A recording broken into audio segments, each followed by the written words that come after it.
ఆకుకూరలన్నిటిలోకెల్లా తోటకూరలో స్పెషల్‌గా 2 బెనిఫిట్స్ ఎక్కువగా ఉన్నాయి. మొట్టమొదటిది ఐరన్ బాగా ఎక్కువ ఉంటుంది.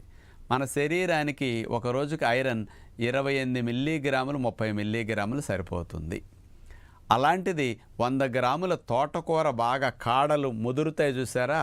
అలా బాగా ఎదిగిన ముదిరిన తోటకూర గనక తీసుకుంటే 35 మిల్లీగ్రాముల ఐరన్ ఉందట.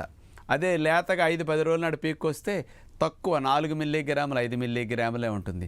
అందుకని ముదురు తోటకూర కాడల పులుసులకు వాడుకుంటాం కదా, అలాంటి కాడలకున్న ముదురాకును వండుకోండి, ఇట్లా ఐరన్ బాగా వస్తుంది.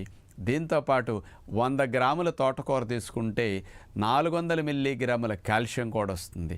ఈ రెండు నెంబర్ 1, నెంబర్ 2 బెనిఫిట్స్ లాగా తోటకూరలో ఉన్నాయి కాబట్టి అన్ని ఆకుకూరల కంటే తోటకూరను బాగా వాడితే మంచిది.